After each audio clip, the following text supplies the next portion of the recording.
vlog. Hello po, mamay. Hello po, mamay vlog. Shoutout po. Salamat po.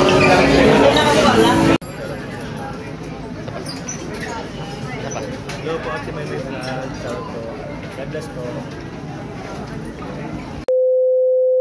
Ayan mga kalingap, welcome back to my YouTube channel. Magandang araw po sa lahat. Amanda ko kayo ng mundo naroroon ngayon. At ayan guys, panibagong reaction tayo. Ayan, malamig na po dito sa Taiwan ngayon.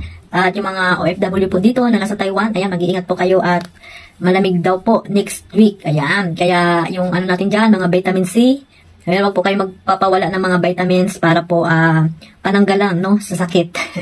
So, hindi lang po dito sa ibang bansa no, mga kalingap. At syempre sa Pilipinas din.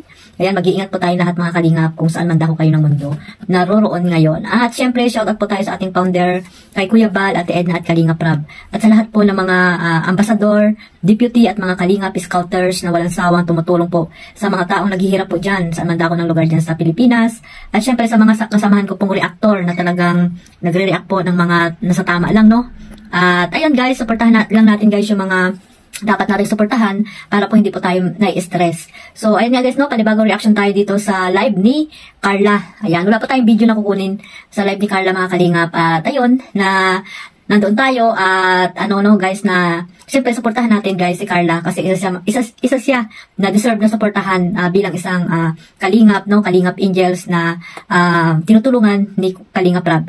Ayan, malaki po yung nabago ng buhay niya nang dahil po sa Team Kalingap at siyempre sa mga mabait na sponsor na mula noon hanggang ngayon ay talagang nakasuporta po kayo at siyempre sa mga solid na nagmamaraton, di ba? Isama niyo po yung channel ni Carla para po makasama po siya sa ano no, sa most viewed no na ginagawa po ni Kuya July no. Marami na po ilan na po yung video niya pero napakarami pong mga ano tag dito views ni Carla. At syempre sa pamamagitan niyo yan no, yung pag ano nyo, panonood nyo no, bilang isang Kalingap supporters at supporters po ng Jomcar.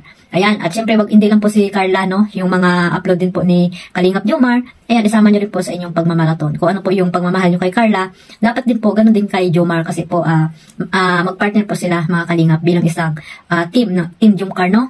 At ayun, kagabi, grabe guys no, nandyan nga sabi ni Carla bakit daw maraming basher, maraming galit sa kanya na hindi naman daw niya inaano, di ba?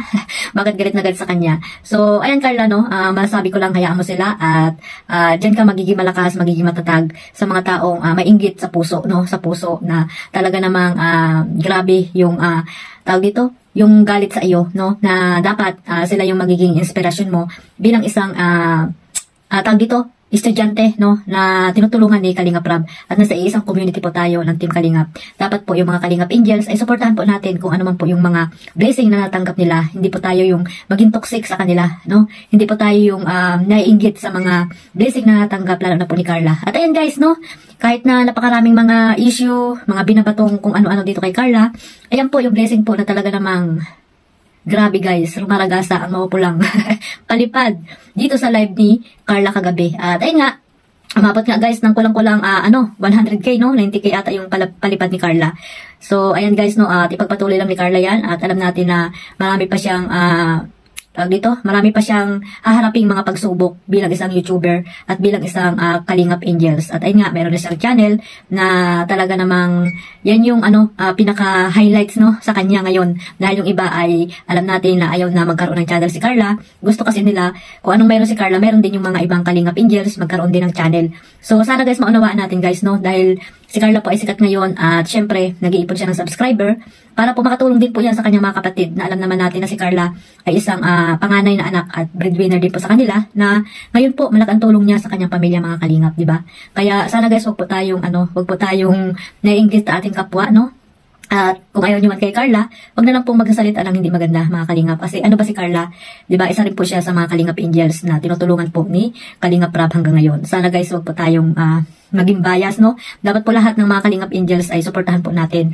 At ayun guys, kabagay, hindi naman po natin mapiplease lahat ng mga viewers, no? Kung sino yung gusto nila. Pero sana guys, no, think before you click, no? Yung mga negative comment laban po dito kay Carla. At hindi lamang kay Carla, marami pa sa mga iba pang mga Kalingap Angels. Pero ngayon, dahil nasikat si Carla, ayun, usap-usapan, no? Pati yung mga pagla-live niya, yung mga nagpapalipad sa kanya, ay talagang usap-usapan ngayon mga Kalingap.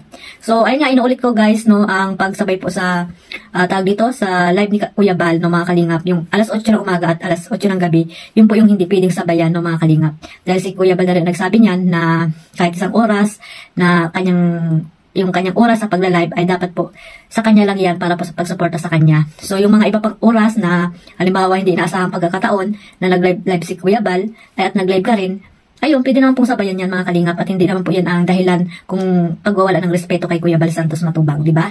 At naunawaan po yan ni Kuya Bal, yung mga tao lang talaga na hindi marunong mag-unawa ang ma-issue mga Kalingap, no? At ayun guys, at ayan, masaya po ang lahat, no? Masaya po ang mga supporters ng Jumcar na dahil po sa mga natanggap na blessing ni Carla. At kagabi nga, ayun, nag-live si Carla. At talaga namang si Carla ay no? Sa camera pa lang, napakabait na bata nitong bata na to. At parang hindi siya marunong magalit, di ba? Kaya nga, family-oriented si Carla. At talagang napakaswerte ni Papa Joms kung si Carla po ang kanyang matuluyan. At syempre si Carla, swerte din kay Kuya Jomar kasi alam naman natin na si Kuya Jomar ay napakasweet na tao, no? Mabait din at ayun, maalaga at family-oriented din siya at yun. So bye-bye natin guys yung mga kaganapan nitong dalawa, no. Huwag po tayong bibitaw yung mga supporters ng Jumcar dyan. Ayan, walang bibitaw at ang Jumcar po ay mananatiling matatag sa pamamagitan niyo po at syempre sa ating kay Carla at kay Kalingap Jomar. Hanggang dyan lang po mga Kalingap. Ayan, suportahan lang po natin si Carla, no. Carla Tupular Vlog. Ayan, para po pag dumating po yung birthday niya ay magkaroon na po ng 100k subscriber. At syempre wag niyo rin pong kalimutan si Kalingap Rab. At si Kuya Bal Santos Matubang ang ating founder. Ayan, isama niyo na rin si Ate Edna. At si Kalingap Jomar. At iba pang mga charity vlogger po sa mandako ng lugar po dyan sa Pilipinas, no? Mga Kalingap, ayan, God bless po sa lahat. One family, one Kalingap. Ayan, mag-iingat po tayong ulit mga Kalingap. Shoutout po sa lahat. Bye-bye.